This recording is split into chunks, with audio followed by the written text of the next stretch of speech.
powers are legendary.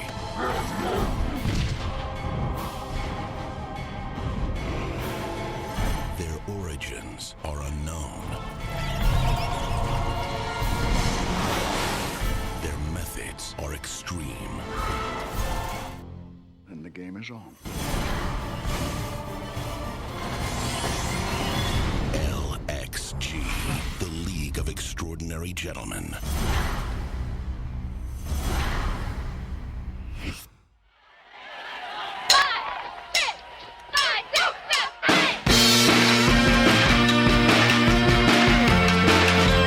Hello guys, welcome back to the new year and a new recap show. Let's get started with the zeros as always. So, this week, week 1, we only had 7 zeros. Not so bad. We had Travis Kelce, probably the biggest surprise of all the zeros for Steven's team, pull up the goose egg. We had Marcus Goodwin with Neil's squad, but he got injured, so it's a little bit excusable, as the Doug Baldwin also get injured and put up 0 points. But then we had Michael Gallup for JJ's squad, put up 0. The rookie from Dallas didn't do anything at all, really. And then Jimmy the Goose Egg Graham got 0 for Joe over there in the Green Bay game when they scored a ton of points in the fourth quarter, but Graham had no fun in that part. And then Maggie had the double stuffed goose egg with DJ Moore and Amari Cooper both getting 0 points. So those are our 7 zeros. But we don't stop there because we got 3 actual negative scores this week, as the Los Angeles defense went for -3 for Adama. Ben's Mike Glisley went for -2. Sorry, but that was partially my fault. I hyped him up a little bit. And the New Orleans defense, and the biggest zero of the week, for -4 points for Feed Zeke, Brandon's squad. And we're going to bounce right off of my first recap, which included that -4 points by the New Orleans Saints defense, when the Barbarians took on Feed Zeke and just whooped them. They plagued that team like true Barbarians, knocking them down 171-88, giving Barbarians an 83-point win. So, for the Barbarians, only the kicker with 6 points and Fitzgerald with 7 points were under 15 points. Not under 10 points, but under 15 points. His running backs combined for 61 points as Kamara put up 33 and Connor put up 28 in 2 of the earlier games on Sunday. For Feed Zeke, the team actually wasn't horrible. He wasn't the lowest scorer of the week. He actually had a decent enough day. And he actually would have had 92 plus points if it wasn't for the New Orleans Saints defense that got the Fitz magic dust sprinkled all over their sorry ass. But that's okay. The big thing, and I think the thing he's secretly really happy about, even as a even as a Cowboys fan, I think he's secretly happy that Jordan Reed made it through the game alive and not injured, and he actually scored 10 points. So that's a good thing going forward if Jordan Reed can keep that up. And he also had Drew Brees put up a big 31 points, which is a lot more than he averaged last year. So if Brees is back to his old ways from 2 years ago, that also is going to be a nice boost for his future this year. Oh, but Brandon, you do need to get another running back that's not on the Falcons. Just saying. You should work on that. Hey, how's it going, everybody? Hope everybody had a good off-season, and as excited as I am to get this 2018 fantasy football season chugging along here. Week 1 was super exciting. I guess maybe exciting if you won, not so exciting if you lost, but nothing better than kicking off a fresh fantasy season. And I'm glad you're all back in it, and we're going to do some recaps here. So my first recap for 2018 is going to be OG Billy Witch Doctor taking on Adama's Llamas. Now, both these teams had some action right away in the first game of the year, the Thursday nighter between the Atlanta Falcons and the Philadelphia Eagles. For OG Billy Witch Doctor, they had Jay Ajayi going against Adama's Llamas, Julio Jones and Jake Elliott. Ajayi turned down a pretty good game here. Ended up with 20 points, 2 touchdowns to get a nice start for OG Billy Witch Doctor. But Adama's Llamas edged him out by just 1, with Julio Jones catching 17 points, catching balls all over the field except for in the end zone, as is usual for him. And he also got a contribution from Jake Elliott with 4 points to start him off with 21 points after the Thursday night matchup. Now moving into Sunday, Jeremy, OG Billy Witch Doctor, had the return of Andrew Luck. Nobody really sure what to expect out of that, and definitely started out a little rocky, throwing an interception right away there. But turned around and had a good game. Wasn't enough to get the Colts to the win, but finished with 19 fantasy points for the day. And on the other side, Adamas Lamas in the Sunday early games had a little bit of old, a little bit of new. Tom Brady doing Tom Brady things, getting 22 points, leading his team to a big victory over the Texans.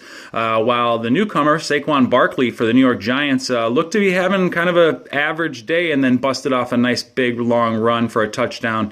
And so Adama taking the lead here as he got 40 points combined out of Brady and Barkley. And then in the afternoon games, this is where, all the big stuff happened for Adama Lama's team, as he had Tyreek Hill, who started the game off with a punt return touchdown, had another receiving touchdown. He was everywhere. He was all over the place. Finishes this week's top fantasy score with 34 points. And after the Sunday games were all said and done, neither team, by the way, had anything going in the Bears-Packers matchup for Sunday night. So after the Sunday afternoon games, we had Adama Lamas with 107 going up against OG Billy Witch Doctor's 93. Only the Monday night game to go. Only Greg Zuerlein. Only the kicker. But what are you going to do? Kickers are people too. Kickers are players, and this is why we keep them in fantasy, because Greg the Leg Zuerlein came up with 17 points in the Monday night game, and that gives OG Billy Witch Doctor the 110-107 win over Adamas Lamas. And, the big difference was the kickers in this one. So we have, a difference between 13 points, and really the only thing that could have saved Adama is if he had slotted in TJ Yeldon as his running back, but no one could have predicted that Leonard Fournette was going to get hurt and leave the game the way that it did. So tough one for Adama, but this is why we play the games. All right, my next recap is the Chicago Bears versus Joski. This was a close one, as it ended up being 83-86 in favor of Joski, getting him the 3-point win. For Kristen's Chicago Bears, Russell Wilson was out of his regular first game character as he put up a solid 21 points. Thielen broke 100 yards, and Crabtree and Rudolph fell into the end zone. Rudolph actually literally did fall into the end zone. And the Cincinnati defense also got into the end zone and ended up with 12 points. So she had a decent enough day. And she was looking pretty good at the end of the day game. Well, at the end of most of the day games. But there was a really, really weird Miami-Tennessee game that went on for like 10 hours almost. We'll get to that in a second. But all four of the running backs in this matchup underperformed. But they all got touches, except for Derrick Henry, which that could be trouble. But for Miller, McCaffrey, and David Johnson, they underperformed, but they all got a lot of touches, and good days should be ahead. And then for Joe, after losing Baldwin and getting the goose egg there, Jimmy the Goose Graham at Green Bay giving up the 0 points, and a lowly 12 from his keeper Derek Watson, it wasn't looking good for Joe, but it took a big 13 points from the late game with Denver's kicker McManus, and 22 points from the longest real-time NFL game in history, with Kenny Stills getting 106 yards and 2 touchdowns to get Joski the win late in the fourth quarter of the longest game in NFL history. Gotta get to work. That's right. Yes. Come on. My name is Willie.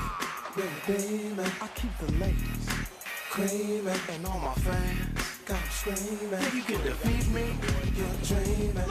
Yeah, you had to know the Willie Beamon was coming back, baby. I love me some Willie Beamon. But here we go. Week one candidates are Adama's wide receiver Chris Godwin, who had 4 targets, 3 catches, 41 yards, and a touchdown. Aaron's Joe Mixon with 17 carries, 95 yards, and a touchdown, 7 targets, 5 catches, 54 yards, a monster game. Craig's running back James Conner, who pretty much pulled Le'Veon Bell with 31 carries for 135 yards and 2 touchdowns. Yeah, 31 carries, 2 touchdowns. And 7 targets, 5 catches, 57 yards. And then Joe's wide receiver Kenny Stills, who we touched on earlier this show, with 5 targets, 4 touchdowns, 106 yards, and 2 touchdowns. And the last one will be Steven's Chicago Bears defense, who had 4 sacks, interception, a fumble recover, and a touchdown. And this is tough, man. It's tough as a Packer fan to do this, but this is the situation. Chris Godwin's got a good future because it looks like Deshaun Jackson's going to be out maybe this week. Even if he's not, Chris Godwin has shown that he's going to be good. But the one problem is when Jameis Winston comes back, if he's the starter, which he probably will be, he has a tendency to throw his tight ends more, not his wide receivers. So I'm a little hesitant to do it because when Godwin was doing good last year, he also didn't have Jameis Winston in the game. So I'm a little bit worried about that situation. Joe Mixon, I mean, he had a couple of breakout games last year. So I can't really give it to him. James Conner, man, the dude, whenever Le'Veon Bell shows up, he's probably going to take back over. So it's kind of hard to give it to that guy. And Kenny Stills, man, it's Kenny Stills. He does this every year. 2 or 3 games a year, he's going to get 2 touchdowns, 100 yards. What happens? So, the Willie Beamon, man, I can't believe I'm about to say it. I got to give it to the defense of the Chicago Bears, man. Khalil Mack is straight a monster, dude.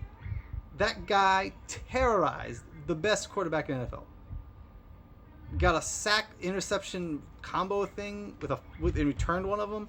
I mean, that's just sick. And Raquan Smith, the rookie, he lit it up too. He got a sack. And again, he was out all preseason with a hamstring injury, so they're only going to get better. So as much as it pains me to say, Week 1's Willie Beamon, Chicago Bears defense. Okay, guys, and for my second Week 1 matchup in the 2018 Fantasy League of Extraordinary Gentlemen, we had the formerly Bears going up against Nuzzy Futz. And this one projected to be pretty close as well, with Nuzzy Futz projected to end up on 97 for the week, and the formerly Bears with 88. So let's get right to it here with the Thursday night matchup. We had the formerly Bears with trotting out their quarterback, Matt Ryan, against the Eagles in that Thursday night matchup, while Nuzzy Futz trotted out the defense going against the former champion Eagles. And a little disappointing if you're a Matt Ryan owner here. Did not really have a good game. Missed a lot of throws if anybody was able to catch the game live. But only finishing with 9 fantasy points on the day. And Atlanta's defense, while not coming up huge and ultimately losing the game, still got 7. So whenever you're going into the Sunday dodging your quarterback and your defense gets you 2 less points, so you're looking pretty good there. To the Sunday matchups, who do we have here for formerly Bears? Let's see. We had Brandon Marshall, his first game as a Seahawk, hauling in a touchdown and grabbing 10 points there. I think the big story for the formerly Bears squad here was Travis Kelce in that pretty high-scoring game from Kansas City. But as we discussed in the earlier recap, that was all the Tyreek Hill show. And Travis Kelce finished the day with a big goose egg. Ouch. That's a big hurt for him and puts him squarely behind the 8 ball here. While Nuzzy Futz took grabbed up Joe Mixon in the draft. And Mixon showed everybody, while he was a high draft pick for Cincinnati in this Week 1 game, he racked up 150 all-purpose yards and a touchdown and finished the day with 20 points. Now, that takes us into the Sunday night matchup here. To the Monday night matchup with the formerly Bears leading 73-66. Both players have a little juice in the Monday night game, but some heavy hitters here for Nuzzy Futz. And Nuzzy Futz had Todd Gurley and also Cooper Kupp going in the Monday nighter, one of the 2 Monday nighters, And while in the other matchup, Detroit, Kenny Galladay running out there for formerly Bears. And while Galladay did outshoot his projection there, he ended up with 11 points, no touchdown, but 115 receiving yards on the day. The combination of Todd Gurley and Cooper Kupp, who scored the go-ahead touchdown for the Rams in that matchup, they combined for 31 points, and that's just enough to give Nuzzy Futz the 97-84 victory over the formerly Bears. Now it's time for a new segment. It's the My Calls. And I wish it was damn my calls were good section, but this week it's not. As my last week's calls, I only got 2 of the 7 right. I called for Nuzzy Futz wide receivers to double up the formerly Bears wide receivers, but they did not. Nuzzy Futz receivers got 26, formerly Bears got 27. So they just about broke even. And then I said Garoppolo wouldn't find the end zone, but Gillislee would. And neither one of those happened, as Garoppolo did get a late touchdown, even though he did throw. It took him 3 picks to get it, and Gillislee ended up with -2 points. So there you go. And then for Mrs. Rogers to you, her running backs would double up Dre Slovaks, and they did not. Her running backs got 10, his got 9. So yeah, they all. I was right on halfway. Dre Slovaks running backs had a horrible weekend, but Maggis didn't do too much better, so I didn't get that one right. And then in the Bears versus Joski game, I said that David Johnson and McCaffrey would both top their projections, but they did not. David Johnson came 12 out of 18, and Christian McCaffrey had 7 out of 15. So they did not break their projections. But again, they were active, they had touches. McCaffrey would have had 9-ish if it wasn't for a fumble. So there's hope they'll get their stuff together for next week. And then I did say both Patriot running backs on the bench would outscore the RB2s on Carlos and Zach Ertz teams. And I was right for one. Burkhead got 6, Blunt got 0, so there you go. And then I had White scoring more than Lewis, but White did get 10. He had a decent game, but Lewis had a nice game too with 16, so I got that one wrong. But I did get 2 right. The first one was that the Barbarians versus Feed Zeke, that the Barbarians would be the blow of the week, and they were. And I said I would pick the lowest scoring of my 3 options for my wide receiver 3, and I of course did. Davis was outscored by both Brown and Williams. So there you go. 2 of 5 week 1, not so good. Let's see how we do next week. Alright, in our next recap we have Chi-Town Beatdown versus Hot Maneuver with a final score of 97-74, giving Chi-Town Beatdown a 23-point win. I gotta say there's definitely some collusion in this game, as Chi-Town Beatdown rigged the game as his quarterback, Jimmy Garoppolo, clearly threw 3 picks to pump up his Minnesota defense's stats so they get 18 points. It's a little fishy, but it's alright. It's alright. We have no proof what we're going to do. But the real story, of course, is his wide receivers. With his running backs only putting up 11 combined points, it was his wide receivers, Juju Smith-Schuster, Michael Thomas, and Keenan Allen, that put up 49 points to carry his team to victory, led by Thomas's 22 points. On Heinrich's side, he has to feel good about getting Emmanuel Sanders in the mid-rounds, as he put up a nice 19 and looks great. And the Vikings showed off their new toy, as Kirk Cousins also put up 19. But with only his Denver defense breaking double digits, there wasn't enough support to keep it close. All right, guys, my final matchup here for the Week 1 recap show is Carlos going up against my ball Zach Ertz. My ball Zach Ertz got in the action on the Thursday nighter with a couple Philadelphia Philly players there. His namesake, Zach Ertz, who only turned in 4 points on the night, but he did get 10 points out of Philly's defense. So my ball Zach Ertz takes a 14-0 lead into the Sunday matchups. Now going into Sunday here, after that first game, things a little dicey here for Carlos, as Leonard Fournette goes down early in that one, and he didn't get a lot out of his receivers either. Only got 12 combined points between T.Y. Hilton, Pierre Garcon, and also the newcomer for the Dallas Cowboys, Michael Gallup. Only 12 points combined there. So if you're, my nut Zach Ertz, you're thinking, yes, I got an in here. I got 14 on Thursday, dodging some big players on his team. But unfortunately for my ball, Zach Ertz, LaShawn McCoy got pulled early from his game because they were just getting absolutely slaughtered by the Baltimore Ravens there. And so he got pulled and finished the day with only 2 points. Rex Burkhead for the New England Patriots couldn't get in on the scoring action and came up a little gimpy in his matchup, so he ended the game with only 6 there, and just kind of a rough performance overall for my ball Zach Ertz team. Finished the week with just 62 points. Justin Tucker, I think, with 14 was his highest performer, and Carlos Carlos able to bounce back, after not having some good performances and losing, a very high quality player in Leonard Fournette. Got a big performance from Tyrod Taylor, who turned in 23 points. Had a lot of rushing yards and a rushing touchdown in that matchup as well, so that really boosted his value for the week. And also then, capping it off with the LA Rams defense on Monday night, who had a really good game and turned in 17 points. And that was just icing on the cake for Carlos as he takes down my ball Zach Ertz 82-62.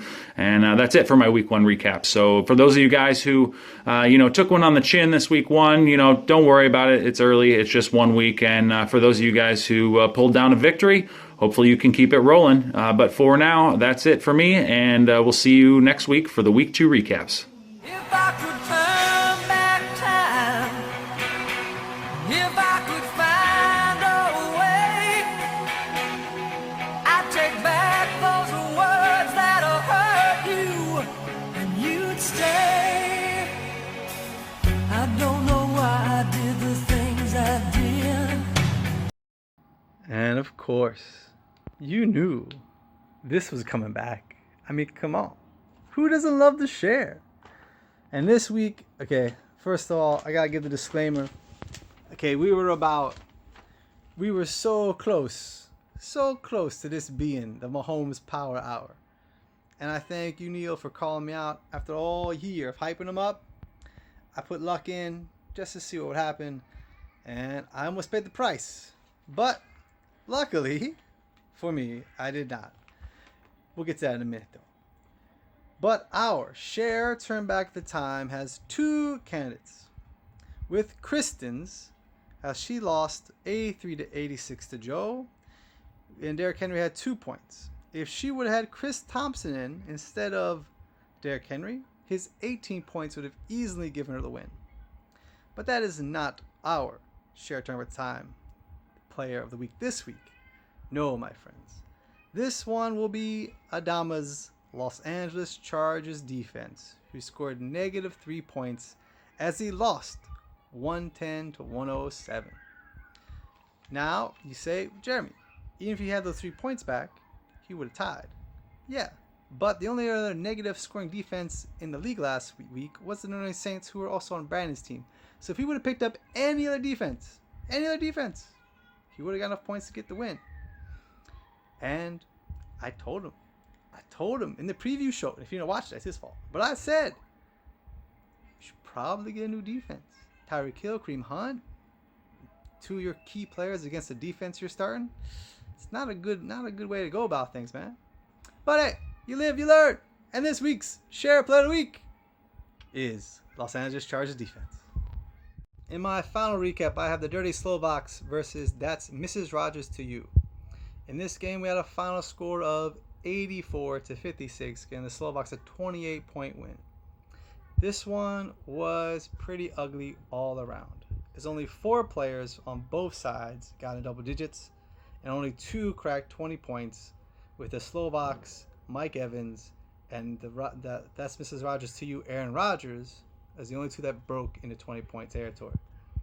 But the Dirty Slovaks avoided any complete goose eggs and got enough from Devontae Adams on Sunday Night Football and Jared Goff on Monday Night Football to get the win. For Maggie, I am sure the excitement of this week's real football game of the Packers versus Bears took the edge off this loss, and the fact that Rodgers isn't lost for the season, possibly this week, but isn't lost for the season, is really good news for her future this year in our league. So, in the middle of all these recaps, we do want to kick off a little info for the upcoming week, and that's the waivers. If you're looking at your lineup, tomorrow's the Thursday Night Football game, so right now it's a good time to make sure you got everything you need. So here's a little waiver wire action for you. At quarterback, you got Fitz versus Philly, Dalton versus Baltimore, Bradford at LA Rams. Foles is Foles, Bortles is Bortles. And none of those sound appealing. I mean, I hate to say it, but the best bet may be Joe Flacco at Cincinnati. I don't like that one either, to be honest. They're not a horrible defense, but Flacco actually threw the ball last week, and he's got some good receivers this year for the first time in a long time, and he might just be the best bet next week if you're looking for a quarterback. At running back, Man, hit the goddamn waiver wire, guys. Sony Michel. Yes, this week he's at Jacksonville. That's not going to be good.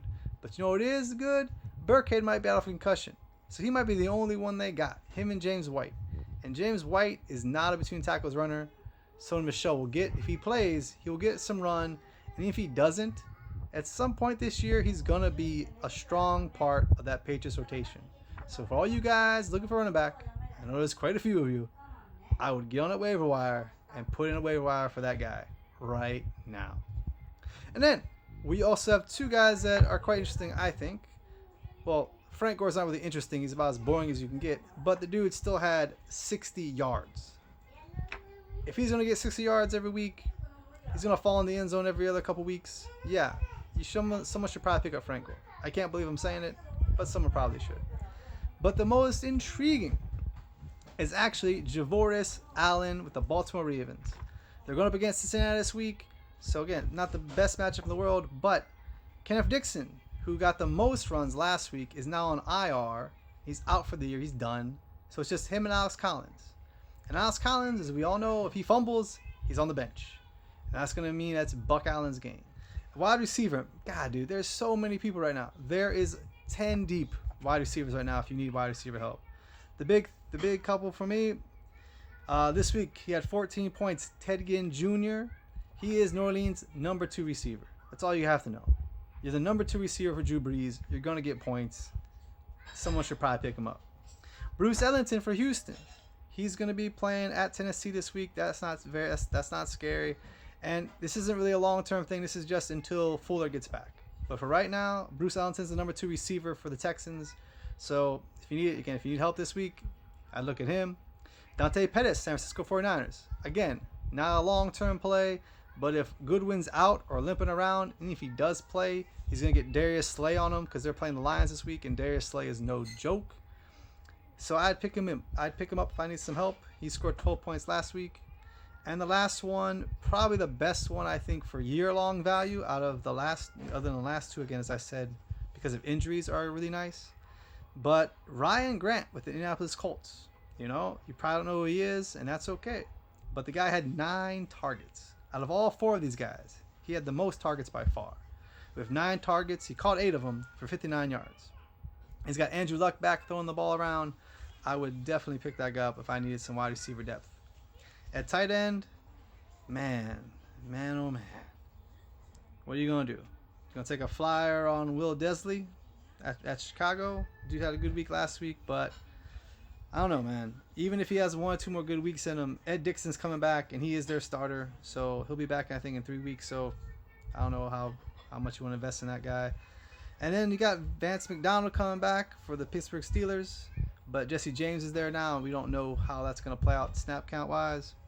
And then you have 2 new starters with the injuries of Greg Olsen and Delaney Walker, with Juju Smith in Tennessee and Ian Thomas in Carolina.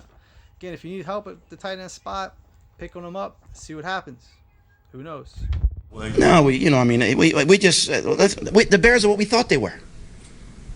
They're what we thought they were. We played them in preseason. Who the hell takes a 3rd game in the preseason like it's bull? We played them in the 3rd game. Everybody played 3 quarters. The Bears are who we thought they were. And that's why we took the damn field. Now, if you want to crown them, then crown their ass. But they are who we thought they were. And we let them off the hook. And the last of our awards is the Denny Green Monday Night Football Comeback Player of the Week. And man, I'm loving it. I'm loving life some days. You know what? Come on. I think we all know I'm not loving everything about my life right now. But man, I was loving life for a nice amount of time on my Tuesday morning, on y'all's Monday Night Football day. But yeah, the winner is, of course, Greg Zuerlein. As Josh pointed out in my breakdown of my game, he went off for 17 points to bring me back and get the win. So there you go. I was down 93 to 107. He scored 17 points in Monday Night Football to give me the 110 to 107 victory. Fantastic. Awesome. Greg Zuerlein, our Denny Green, Player of the Week. Alright guys, that's going to do it for week 1's recap show. Sorry for the bad lighting. I'm starting my pajamas. It's been a messy day, and my daughter's taking to the living room, so there you go. Alright guys, take it easy. Good luck this week. Peace.